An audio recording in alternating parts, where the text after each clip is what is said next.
Es un largo tallo óseo situado en la línea media y en la parte posterior del tronco. Sirve de vaina protectora tanto para la médula espinal y también es punto de apoyo de inserción de un gran número de vísceras y de músculos. La columna, pues, ocupa sucesivamente las regiones lumbo-dorso-cervical, de ahí su división clásica en 4 porciones: la columna cervical, la torácica, la lumbar y la sacrococcígea. En la clase de hoy, chicos, pues, vamos a hablar sobre la anatomía de la columna vertebral. ¿Cuáles son las características comunes de todas las vértebras y las características propias de cada una de sus ramas?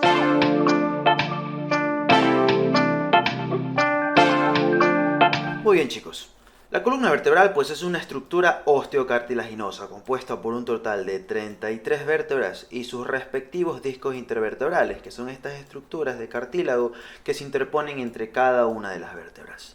La columna vertebral en un adulto sano de estatura promedio mide aproximadamente de 72 a 75 centímetros y cumple básicamente las siguientes funciones. La primera es que en su interior podemos encontrar nosotros a la médula espinal, de modo de que está protegiendo tanto a la médula espinal como la emergencia de los nervios espinales. La segunda función es la de soportar el peso del cuerpo y lo transmite por completo hacia la pelvis, donde se encuentra pues nuestro centro de gravedad, más o menos a la altura del promontorio. Y por último, pues al ser una estructura parcialmente rígida y flexible, juega un rol muy importante en nuestra postura y en nuestros movimientos de traslación, ya que gracias a la columna vertebral nosotros podemos realizar movimientos de flexión, de extensión, de rotación y de lateralización, tanto derecha como izquierda. Desde un punto de vista general, pues la columna vertebral posee un total de 4 curvaturas. 2 curvaturas que van a ser conocidas como curvaturas primarias porque se encuentran presentes desde el feto. Estas curvaturas son la torácica y la sacra. Y luego tenemos a las curvaturas secundarias que se forman en la adolescencia y en el adulto, que corresponde a la curvatura cervical y a la curvatura lumbar. Tanto las regiones cervicales como las regiones lumbares presentan lordosis fisiológicas. Esto quiere decir de que son cóncavas hacia atrás. Son consideradas secundarias, les repito, pues porque el hecho de que se desarrollan posterior al nacimiento. Luego tenemos a las regiones torácicas y sacras, las cuales presentan en cambio cifosis. Ojo, cifosis.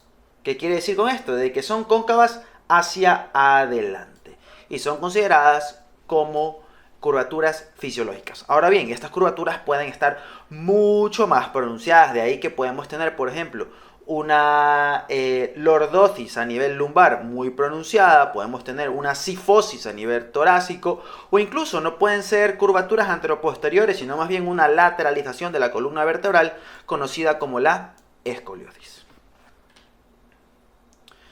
Ahora bien, vamos a dividir entonces a la columna vertebral. Como les he mencionado en un principio, la columna vertebral está conformada por 33 vértebras. Sin embargo, algunos autores y algunos libros ustedes van a poder observar de que dicen de que la columna vertebral tiene únicamente 26. Vamos a ver quién tiene la razón. Como ya todos debemos de saber, pues la columna vertebral se divide en una porción cervical, torácico, lumbar y sacrococcígea. La columna cervical consta de un total de 7 vértebras, la torácica de 12. Ojo, torácica, no se dice dorsal, porque al referirnos de dorsal nos referimos a toda la espalda, y en toda la espalda tenemos este número de vértebras que se encuentra acá. Es solamente torácica. Quien les diga lo contrario está equivocado. Luego tenemos a la columna lumbar, que tiene un total de 5 vértebras, la columna, el sacro, que tiene un total de 5 vértebras sacras.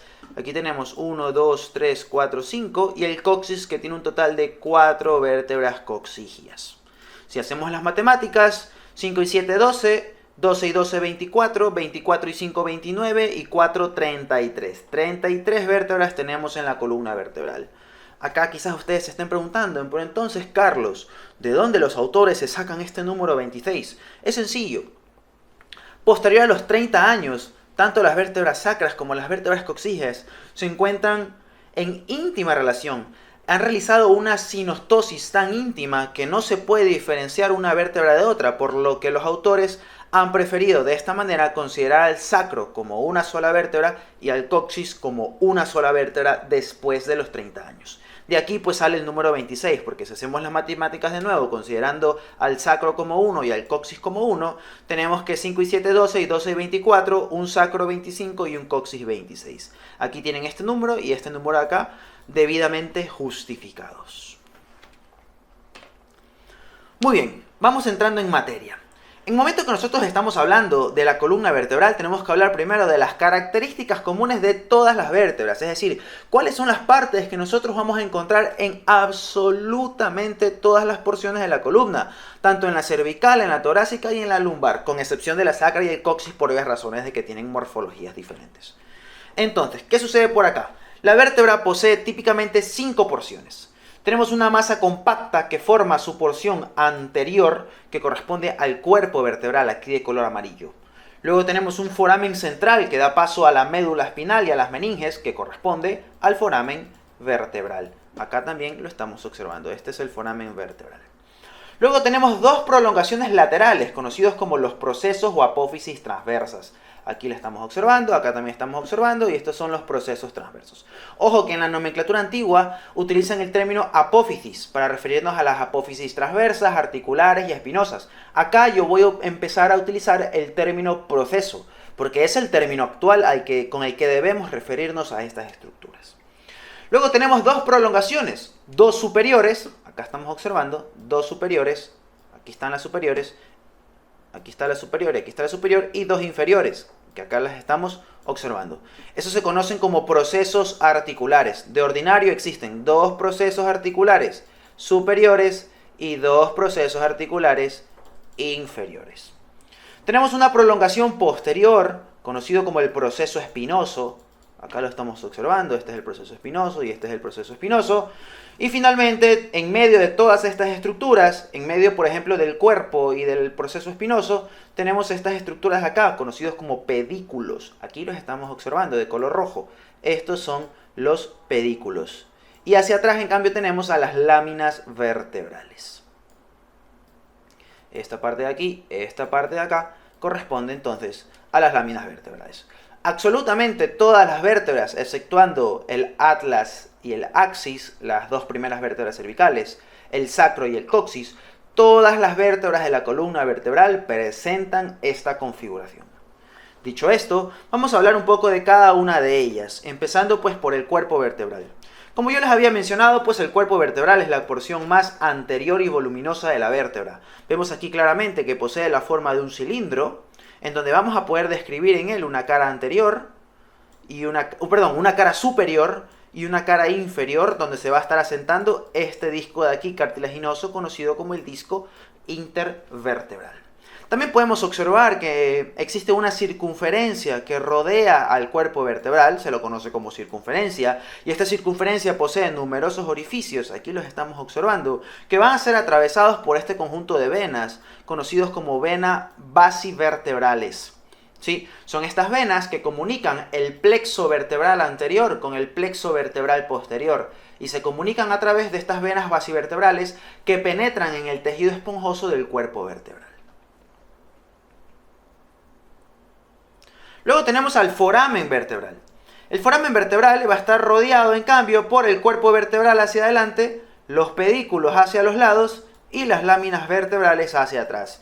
Si algún día les preguntan, ¿cuáles son los límites del foramen vertebral? Les acabo de mencionar. Hacia anterior el cuerpo vertebral, hacia lateral los pedículos y hacia posterolateral o posterior tenemos a las láminas vertebrales.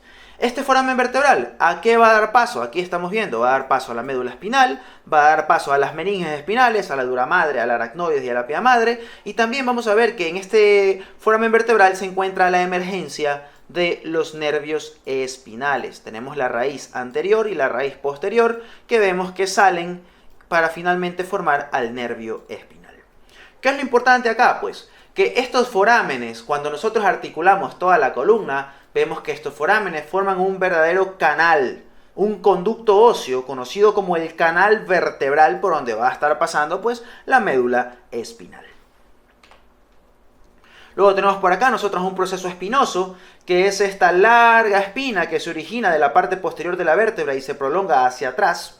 ¿sí? Y vemos que en su vértice se va a estar insertando este ligamento de acá, conocido como ligamento supraespinoso. Este es el ligamento supraespinoso. Y en cambio vemos que entre el borde inferior y el borde superior de todos los procesos espinosos se está insertando este ligamento que estamos observando acá. Este que está aquí y este que está acá, conocido como el ligamento interespinoso. Este es el proceso espinoso, por si acaso. ¿Sí? Así que mucho ojo con ese detalle. Luego tenemos al proceso transverso, dispuesto en número de 2, una derecha y una izquierda. Su morfología cambia dependiendo de qué vértebra nosotros estemos hablando. Por ejemplo, aquí nosotros tenemos una vértebra cervical, por acá tenemos una vértebra torácica y por acá tenemos una vértebra lumbar. El proceso transverso de la vértebra cervical es el de aquí, el de la vértebra torácica es el de acá y el de la vértebra lumbar es el de acá. Claramente vemos que tienen morfologías distintas. Eso lo vamos a describir más adelante. Pero solamente por mencionarles, veamos que el proceso transverso de las vértebras cervicales presenta un tubérculo anterior, un tubérculo posterior y un foramen transverso. En cambio, el proceso transverso de las vértebras torácicas presenta una carilla articular destinada a unirse con la costilla, mientras que el proceso transverso de la vértebra lumbar no posee ningún detalle anatómico relevante a describir.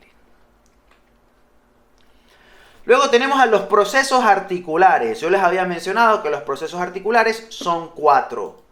2 que son superiores y 2 que son inferiores. Estos procesos articulares, al igual que los procesos transversos, son diferentes dependiendo de la vértebra de la que estemos refiriéndonos. Por ejemplo, acá podemos ver que los procesos articulares superiores de las vértebras cervicales miran hacia atrás y hacia arriba, es decir, que tienen una dirección posterior-superior, mientras que el de las vértebras torácicas tienen una dirección posterior, mientras que el de las vértebras lumbares tienen una dirección medial. Eso igual vamos a ir especificando cuando estemos hablando de cada porción de la columna, pero solo para que ustedes se vayan dando cuenta que las características de las vértebras cambian dependiendo del sector de la columna vertebral del cual estemos tratando.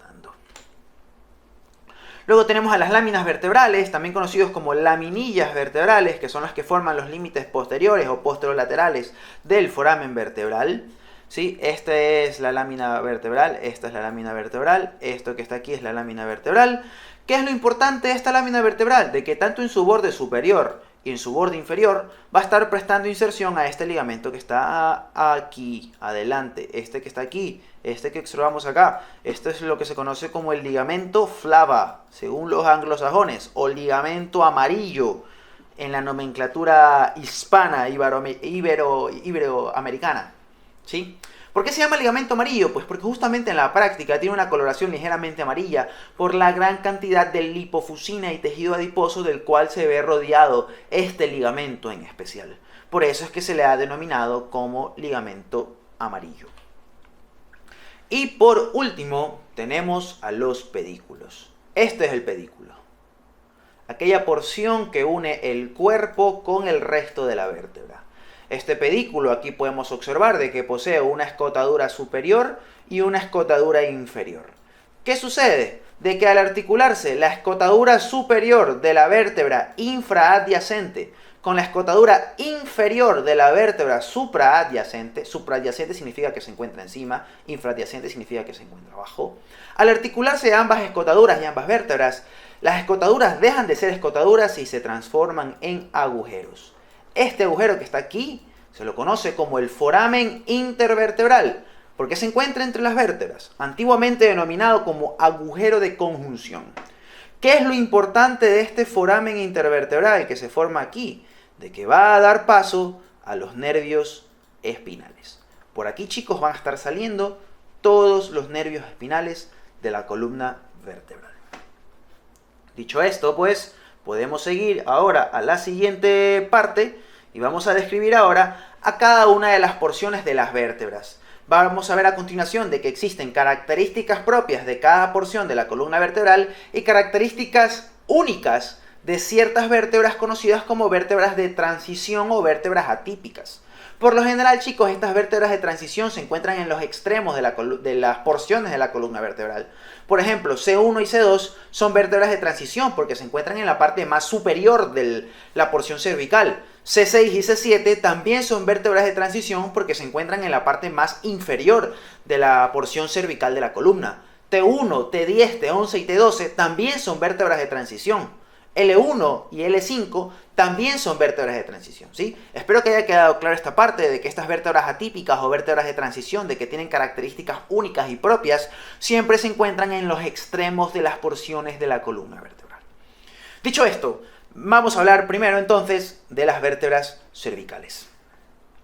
Las vértebras cervicales son las vértebras más pequeñas de la columna vertebral, debido a que soportan poco peso, obviamente, solo tienen que soportar el peso de la cabeza, ¿sí? Y además también son las más móviles, porque podemos realizar movimientos de flexión, de extensión, de rotación y de lateralización derecha e izquierda. Vamos a ver entonces cuáles son las características que poseen cada una de estas vértebras. Comencemos hablando del cuerpo. El cuerpo de las vértebras cervicales es un cuerpo que se encuentra alargado transversalmente, es decir, que es más ancho que largo.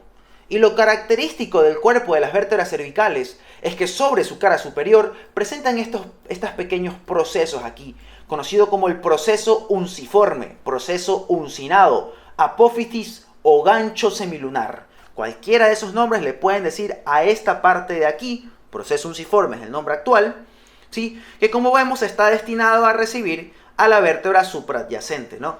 Este es el proceso unciforme y vemos que recibe a la vértebra que se encuentra por encima de él. Eso en cuanto al cuerpo. Vamos ahora con el foramen. Como podemos observar, pues la forma del foramen de las vértebras cervicales es la de un triángulo isósceles. ¿Qué quiere decir esto? De que tiene dos lados iguales y tiene un lado desigual. Es característicamente triangular y predominantemente ancho. Luego tenemos al proceso espinoso. El proceso espinoso de las vértebras cervicales es un proceso corto. Es decir, que es bien pequeño, pero la característica principal es que es bituberculado. Es decir, que tiene dos tubérculos, es bífido, termina como en una cola de una sirena. Y esta bifidez nosotros la podemos encontrar desde C2 hasta C6. Todas estas vértebras poseen un proceso espinoso bífido. Luego nos encontramos con el proceso transverso. El proceso transverso también es bituberculado. Presenta, por ejemplo, acá un tubérculo anterior y un tubérculo posterior que van a estar prestando inserción a distintos músculos del cuello, como por ejemplo a los músculos escalenos, al largo de la cabeza, al largo del cuello, al elevador de la escápula. Eso tienen que estudiar cuando estén viendo músculos del cuello, pero solo para que vayan sabiendo la importancia que tienen las vértebras cervicales en esta región del cuerpo. Además de los tubérculos, estas vértebras, estos procesos transversos presentan este agujero que está aquí, conocido como foramen transverso, que va a dar paso a esta estructura que estamos observando acá.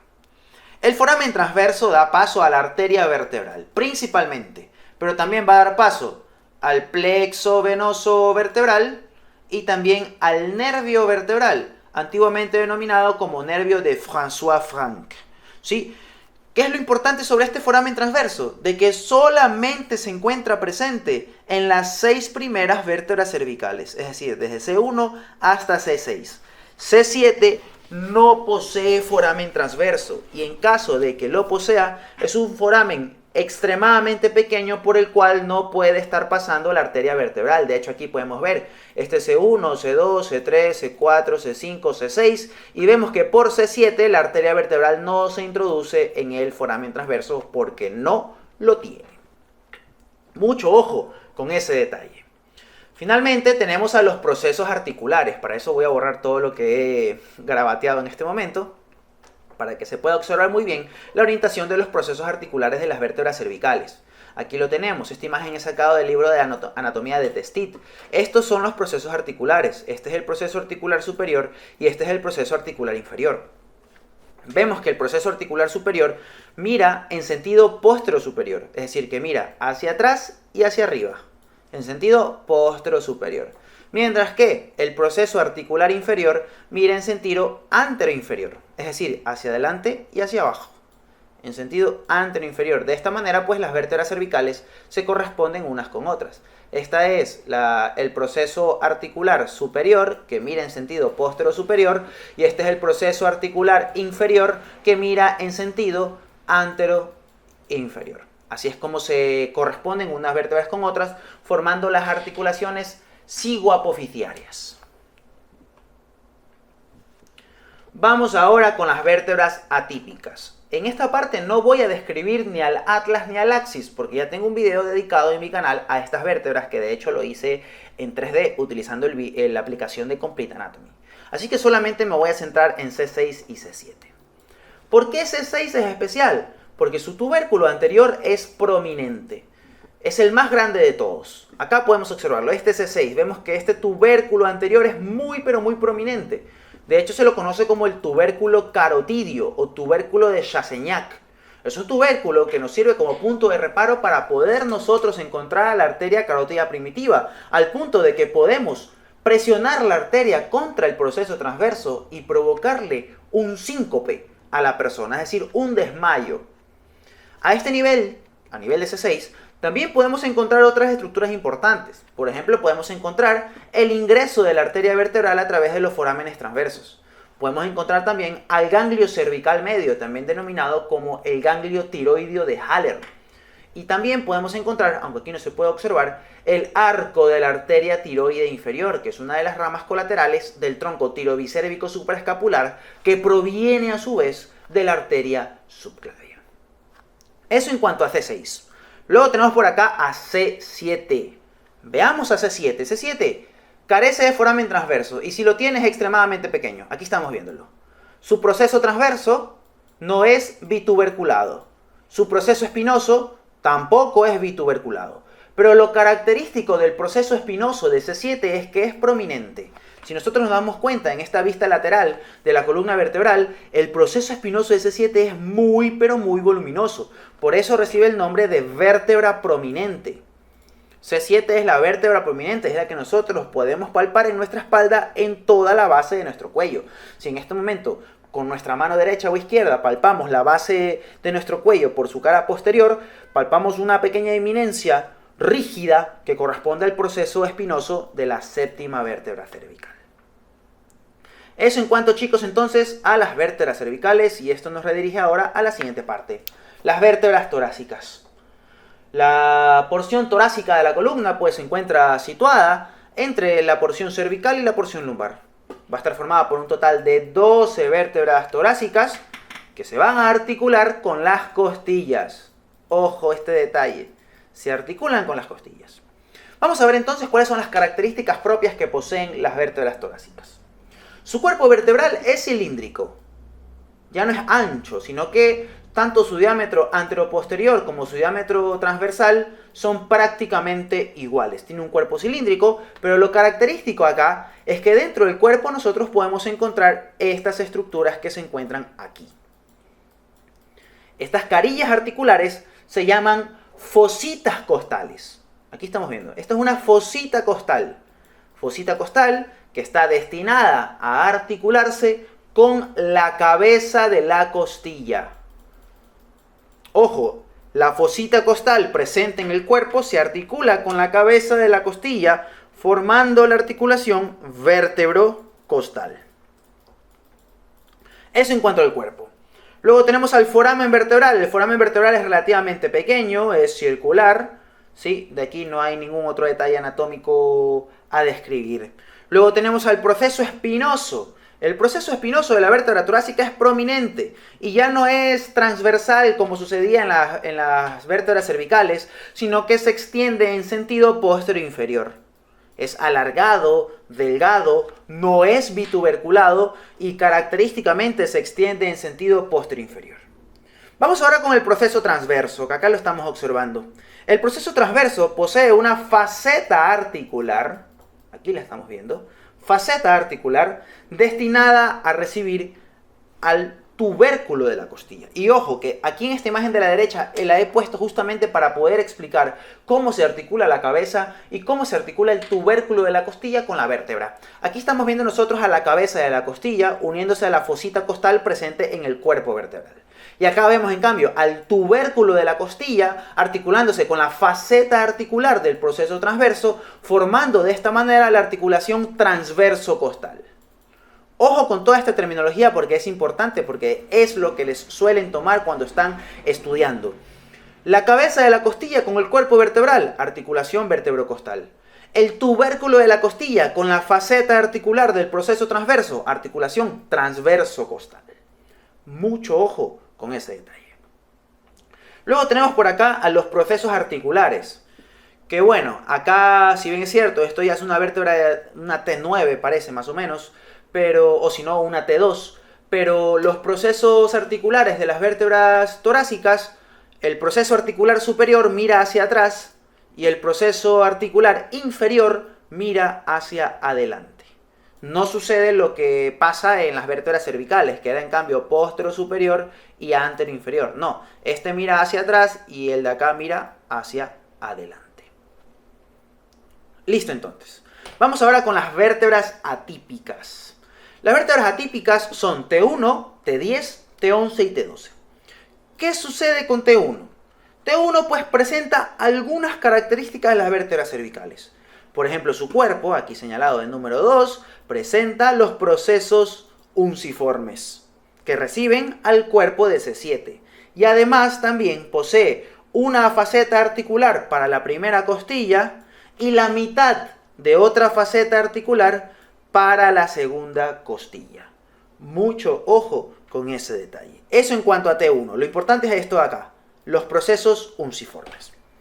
Vamos ahora con T10, T11 y T12. Pero primero les quiero pedir de que observen detenidamente la imagen que tienen a la izquierda, que es una imagen esquemática de toda la porción torácica de la columna. Si observamos muy bien en el cuerpo de las vértebras torácicas, todas tienen dos carillas articulares, ¿sí? Vemos acá que todas tienen carillas articulares desde T1 hasta T9. Este es T12, ahí está T12, este es T11, este es T10 y esta es T9. Si nos damos cuenta, hasta T9 todos los cuerpos vertebrales tienen dos fositas costales destinadas a recibir la cabeza de la costilla. Sin embargo, a partir de T10, eso no sucede. Y esto es lo primero que nosotros debemos pensar cuando tenemos una vértebra frente a nosotros. Distinguir si se trata de cualquiera de las vértebras que se encuentran arriba o de T10, T11 y T12. Y esa es la primera diferencia. Que ni T10, ni T11, ni T12 poseen dos carillas, dos fositas costales en el cuerpo vertebral. Entonces, ¿cómo diferenciamos T10 de T11 y T11 de T12? Sencillo. T10, ojo, T10, que es la que está aquí,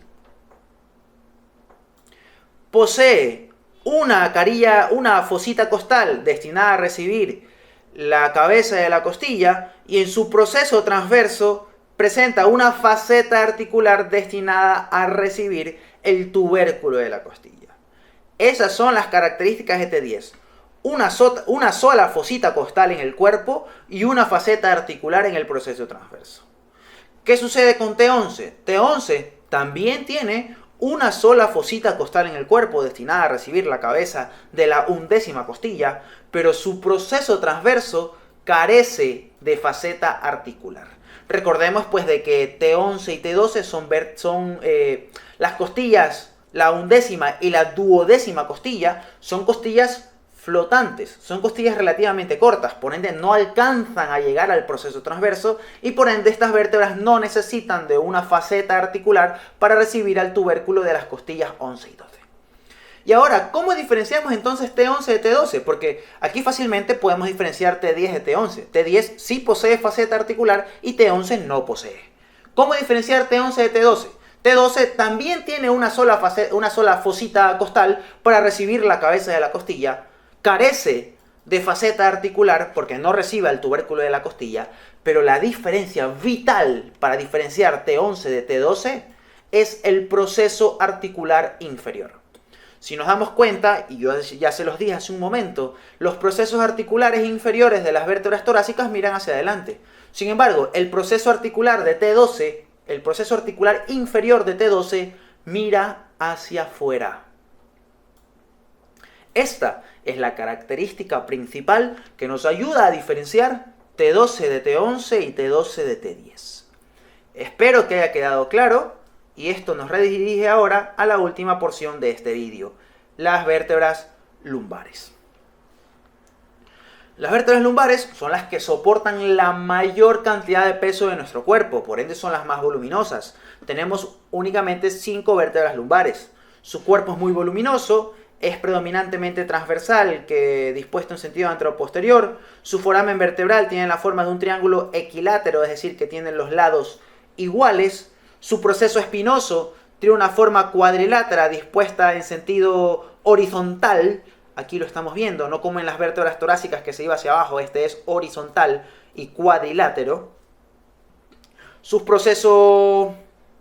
Ese es su proceso espinoso. ¿Eh? Su proceso transverso, en cambio, también denominado como proceso costal o apéndices costiformes, presentan en esta porción de aquí, este es el proceso transverso, aquí presentan un pequeño tubérculo, este que estoy señalando acá en este momento.